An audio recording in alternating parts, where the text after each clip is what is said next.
Oh, meron pa yun. Daga yan. Oo nga. Tapos kinakalawang. Ngayon mga kapatid, Kuya, ano pangalan? Robert. Kuya Robert. Pumunta si Kuya Robert dito. Ano bang problema nito? Ayaw start eh. Ayaw start. Walang crank. Walang crank. Tapos, ang na-read sa scanner, camshaft positioning sensor. Saka crankshaft. Oh. Saka crankshaft. Pero sabi ko, hindi yun kasi may ginawa kang paraan eh. Ano yung ginawa mong paraan, Kuya? Binaypass ko yung relay. Binaypass yung relay na to. Oo, starter relay. Oo, starter relay to. Tapos, ito yung ginamit mo. Tanggalin ko muna itong relay na to. Medyo makunat lang. Ito mga kapatid, DIY talaga to na matindi eh. So, ito ngayon, ay mayroong switch doon sa loob, push button. Push button. Para Ilagay nilalabas. ni Kuya Robert dito. Oh, para... Kasi ang issue nito, hindi nga nag-i-start doon sa ignition. Wala. Ngayon, nilagyan mo ng bypass, nag-i-start to. Nag-start siya pagka... Ingating. Pagka pinindot mo yung push Pag start pinindot, sige nga, tingnan nga natin. Oh, yan. Christian, ngayon Kuya Robert, alam mo ang issue nito eh. Yan. So, ginawan lang namin ng... dapat nakapark pa rin. Hindi siya start sa drive, sa reverse. Neutrally start, pero neutral, park and neutral lang. Sige nga, mo nga. Wala dyan. So on mo muna. Try mo nga muna doon. Wala kasi walang relay. Sige, start mo dito. Yun. Okay nga naman, one click oh. Parang nung araw, nung bumabiyahe ko ng Novaliches Blumentritt. Tsaka yung Mini Cooper ko, yung nandun yung dilaw. Ginawa kong push button yun kasi choice, eh. Sira yung inhibitor switch ng Mini Cooper ko eh. Ay, so, ganun. nilagyan ko ng ganyan. Kasi nangyayari, bababa ka pa para lang mag-bypass doon. Mag-bypass. Di ginawa ko na lang muna ng switch dyan. Yun. Kaso may problema ka pa. Ano nangyayari? Mamatay pagka nag-park ka at saka nag-neutral. Sige nga. Tingnan ko namamatay. So, bago ka mag-drive, ng neutral, mamamatay. Pag nasa park ka, pag dumaan sa neutral, patay. Patay? Sige nga, tingnan mo nga. Parang gusto mamatay. Ganun. Pero ngayon, lagay mo sa drive. Tapos ibalik mo. Balik mo sa neutral. Patay. Patay. Ayun. Ganun nangyayari. Ganun na nangyayari. So, hindi pa rin solved dito. Hindi. Ano lang yan, temporary lang na para makauwi. Pang ano lang talaga, pantawid. Oo, kasi simbahan kami namatayan nun eh. Ginawa ko lang ng paraan para... Ayun. Ayan. Ngayon, sabi ko, pwedeng ang problema inhibitor switch. Oo, sa transmission mo. Tapos sabi ko rin sa inyo, yung relay na yon, merong pang sinusuplayan yon. Hindi lang Hindi lang yun, kaya lang tinanggal mo yung relay eh. Wala, kaya wala din talagang Kaya wala ring mangyari. Kaya nga pag nilalagay mo ngayon sa neutral or sa park, namamatay. Tama. No, naka-cut off yung Ngayon, ito mga kapatid, kailangan maibalik natin yung original. Oo. No other way. Hindi pwedeng Ganun lang.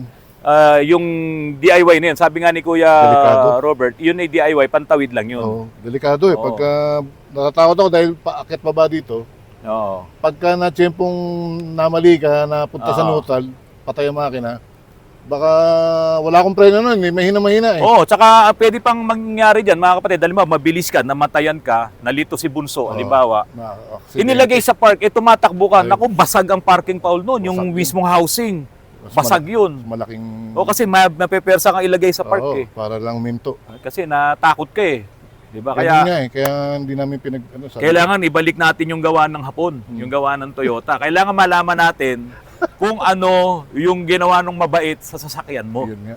Kasi puro dumi ng daga, siguradong meron siyang nginat-ngat dyan na nag-cause ng problema. Ngayon, ito, meron akong ginawang paraan dyan, mga kapatid eh. Yun. Dito, halika, Kuya Robert. Shocking nga eh.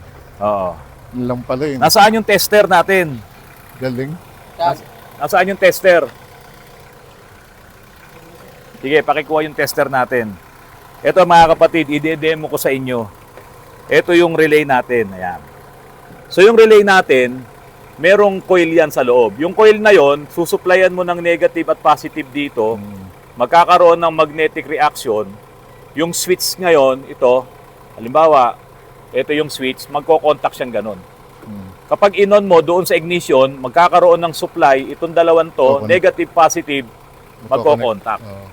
At yung magko-contact na yun, itong dalawang tanso na yan. Halos lahat ng relay na makikita nyo, tanso talaga yung pinaka-contact point. Yung mga switch, tanso talaga yan. Itong dalawang medyo may pagka-silver na to, ito yung coil, no? Yung coil na ganon. Yun ang schematic diagram nun, yung coil. Okay, dapat dito mayroong negative at mayroong positive. Ngayon, ito ang ating tester. Len, ipapakita mo yung reading ng tester, ha? Okay.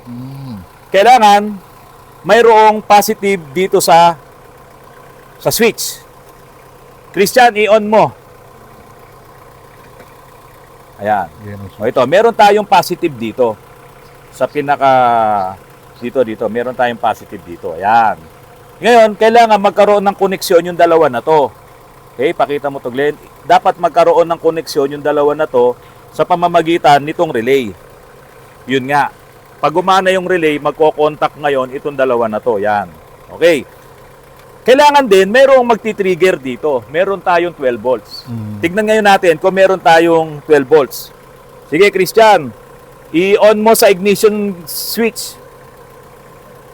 Ha? Ino-on mo? Videohan mo nga yung ano. Oh, kung ino-on niya sa susi, baka dinadaya tayo.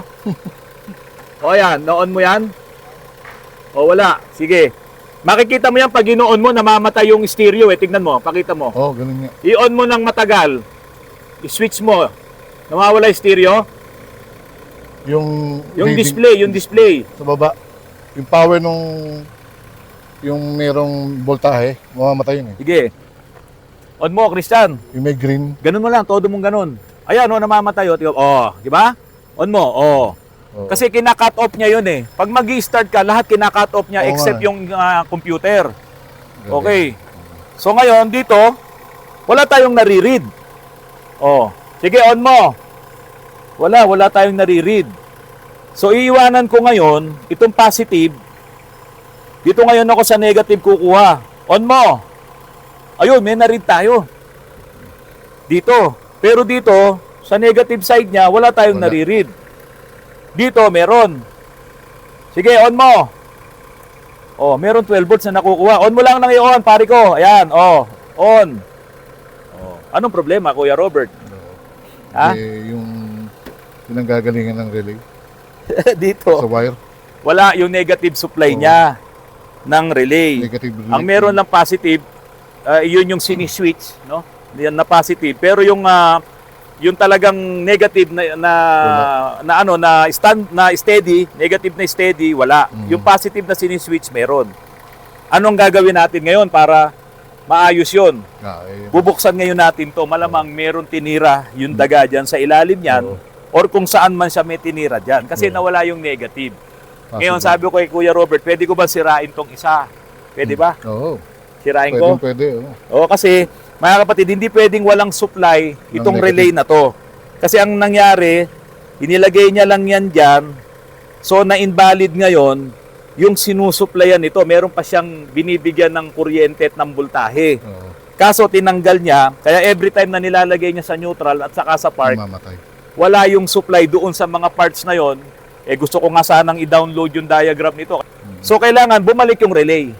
Okay, sabi ko kay Kuya Robert, pwede ko ba sirain to? Yan ang ginawa ko, sinira ko. Para lang makasigurado, dito ngayon maglalagay ako ng negative. Okay, tingnan nyo mga kapatid. Nalagay ko to. Ayun yung negative side ng relay. Christian, pakilagay mo lang sa ignition on. Naka-on na yan.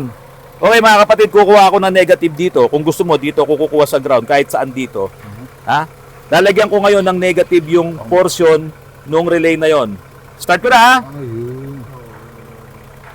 Sige Christian, start mo. Gumana na. Okay, tatanggalin ko ulit, patayin mo. Sige, start mo. Wala. Okay, lalagay ko ulit ito. Lagyan ko siya negative. Sige, start mo. Start na. Umi-start na sa susi ha. Baka mamaya, sabihin nila, niloloko tayo. Doon ulit.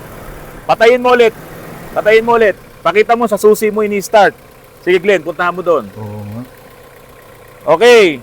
Pakita mo yung susi. Ini-start mo sa susi ha. Sa susi ba pinakita mo? Okay. Ngayon, ito na Glenn, balik ka rito. Sabi, pag nilagay do sa neutral, namamatay. Hinga, lagay mo nga sa neutral. Lagay mo nga sa drive. Balik sa neutral. Balik mo nga sa neutral. Hindi na namamatay. Hindi na. Kasi gumagana na yung relay natin. Ngayon, ito, para mapatunayan natin, tatanggalin ko yung relay. Tinanggalan ko ng supply. Tingnan, lagay mo nga sa drive. Lagay mo nga sa neutral. Patay. Kasi, importante yung relay na to. Meron pang sinusupplyan to. Even yung negative niyan, meron pang tinatakbuhan yan Oo. nung kuryente. So ngayon, Kuya Robert, okay lang ba? Ito na lang lagay natin? Pwede ka na umuwi. Yun lang lalagay natin. Wow. Kaya lang, bubuksan natin to kasi nasa loob yun eh. Mga kapatid, nasa loob nito eh. Ayan eh. Bubuksan natin yun. Yung wire na Babalik natin yung original. Saka yung wiring ng Meralco na to, Meralco ba to? Naalala ko tuloy nung namamasada pa ako ng jeep noon. No? Eh talagang yung jeep ko nung patok yun eh. Oo, talagang yung stereo ko malalakas tapos yung stereo yung booster ko talagang lumalagabog Anong araw, yun. booster pa mabibigat. Oo, ganyan ang makikita mo sa wiring ng mga jeep nung araw.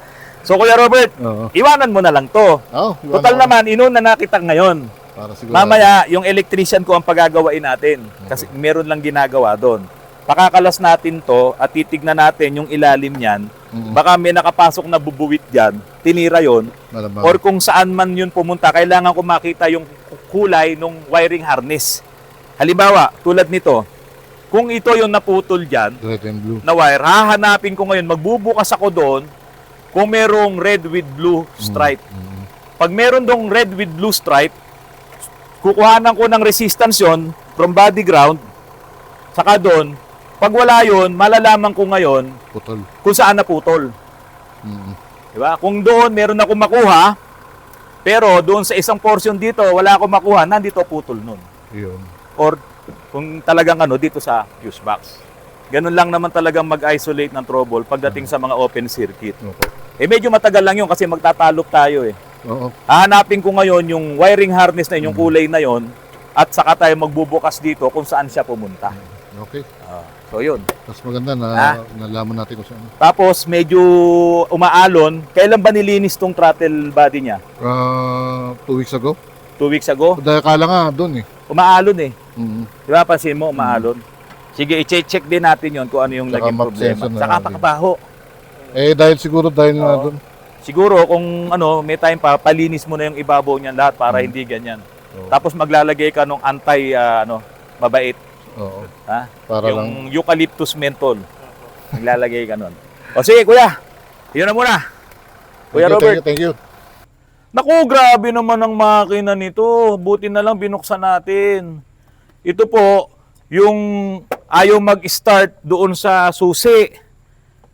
Sabi ko nga, ipalinis na rin tong engine niya. Tignan nyo naman ang itsura. Mabuti na lang, nabuksan natin. Basa na yung coil. Grabe. Ha? Basa na ng langis yung ignition coil. Yung ignition coil, basa na ng langis. Kaya siguro naglo-low power din to. Pakita mo nga, anak ko, ayan oh. Yung spark plug, ganun din. Hindi pa natanggal. Oo. So, kailangan talaga magpalit din pala ng mga gasket. Ayun, pakita mo nga dito. Ano yan? Pare ko, ayan. Oh. Magpapalit tayo ng gasket. O, sige. Glenn, pakita mo ulit ito para makita ng may-ari na ganyan na ang kondisyon ng kanyang makina. Pero ito, na-solve na natin yung sa pag-start niyan. Hahanapin na lang natin yung naputol na wire doon sa loob. Bibigyan ko muna ng magandang laban si Kuya. Galing ka ng Teresa, akyat dito, uminit. Opo, lagpas ka lahat. Ngayon, kanina pa natin to pinapaandar. Nakabukas ito. Wala naman ako makitang back pressure na bumubula. Tapos hindi naman dumadami yung tubig doon sa reservoir mo. Opo. Ang temperatura mo,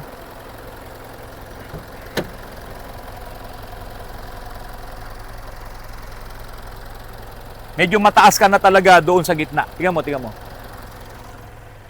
Medyo mataas ka na doon sa gitna. Opo. Ayun. Okay? So dito, pwedeng unang findings ko dito, ang radiator mo, barado talaga to. Unang findings ko. Pangalawa, ang lakas na ng talsik ng oil mo. Okay? Talagang tinanggal ko yung dipstick, ito mga kapatid, para makita natin yung talsik. Tapos yung usok, meron ka na, konti pa lang. Ang malakas sa'yo, talsik. Ngayon, gusto mo ba nang palitan ko na lang muna, palitan natin radiator? I-check muna natin Hindi. kung doon galing ang overheat mo. Kasi walang back pressure eh, oh. Kanina po kasi umagat, tinignan namin dito pagdating, ang lakas ng bula niya. Kanina. Opo. O kasi nga, baka barado na yung radiator mo eh. Ngayon, ganito rin naman yan. Pag ito, tinap overhaul ko kuya, kung decided ka din naman nun, magpapalit ka pa rin ng radiator eh. Kasi puro kalawang na yung radiator mo kanina eh. Opo. Magpapalit tayo. Pero yon, decided ka ba na mag-top overhaul tayo? Sige po, kung ano po yung ikagaganda. Kaya lang, kung halimbawa, buksan ko yung makina, yung ibabaw, at kalug talaga yung mga piston, ito na nga yung ano niya, resulta niya. Oh. Malakas na yung talsik ng langis mo. Eh. Pero kung walang budget, pwede pa yan. Kung talagang walang budget, ang importante lang mawala yung overheat. Kaya lang, pag talagang malakas na yung galaw ng piston, wala na, magpapa-general overhaul ka. Makikita mo naman yan, ibibideo naman natin. Ito, hindi ganun kalakas ang usok, pero ang talsik mo, malakas. Lakas eh. Ayan o, Dito. halos mabasahan na eh. Balik na natin to para hindi maglawa. So ayan, ang unang findings, radiator, magpalit tayo, tapos top overhaul. Ngayon, unahin lang natin yung radiator. Pag nagpalit tayo ng radiator, wag muna nating ibaba ang cylinder head mo. Pag nagpalit tayo ng radiator at nawala ang overheat mo, gamitin mo muna hanggang sa magkaroon ka ng magandang budget. Okay ba yun? Opo. Radiator muna tayo. Sige. At obserbahan mo muna. Wala namang usok, makakaipon ka pa ng pera. Ang talsik nanggagaling sa taas, umuulan na. Okay. Pasok muna tayo doon. Pwede mo na itong iwan, ayusin muna natin, radiator muna tayo. Sige sir, thank you. Mga kapatid, maraming salamat sa patuloy na pagtangkilik niyo po sa aking channel. Kung hindi pa po kayo nakasubscribe, pakisubscribe naman po at pakipindot na rin po yung notification bell. Pakishare, pakilike po ang aking mga vlogs. Magandang hapon po sa inyong lahat.